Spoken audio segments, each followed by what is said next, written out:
Aujourd'hui, on va aborder un sujet pour faire suite un petit peu à la chronique qu'on avait fait précédemment, c'est-à-dire sur les familles recomposées.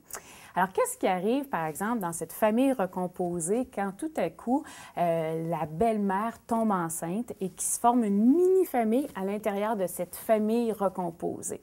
Pas toujours évident pour les autres enfants qui vont cohabiter avec ce petit bébé-là, qui lui aura la chance d'avoir son papa et sa maman dans la même maison, alors que eux, ça ne sera plus jamais le cas nécessairement. Première chose à faire, je crois, c'est d'éviter d'annoncer cette nouvelle quand tout le monde est alentour de la même table.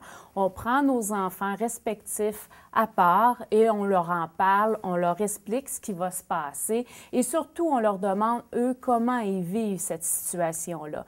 Ça va vous permettre de pouvoir tout de suite tâter un petit peu le pouls avec vos enfants. C'est quoi leur inquiétude, de quoi ils ont peur. Ils vont pouvoir plus parler aisément sans avoir peur de faire du mal ou de la peine ou de blesser l'autre personne, surtout pour la personne qui est enceinte. Parfois, ça peut être un petit peu plus difficile à prendre. Ce qui est important, je pense, qu'on doit absolument mentionner à notre enfant, c'est qu'en aucun temps, ce nouveau bébé-là va venir prendre une place ou venir prendre toute la place, qui va rester notre enfant.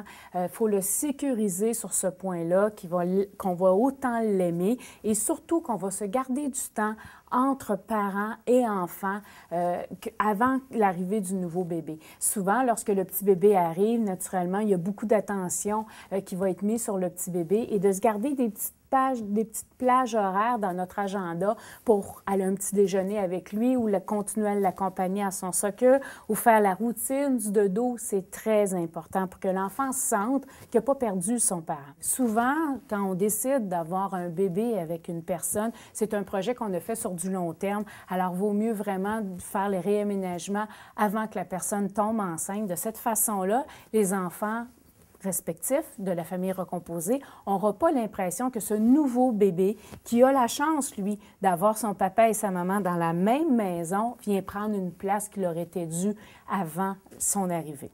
Alors là-dessus, je vous souhaite bonne chance dans votre nouvelle aventure.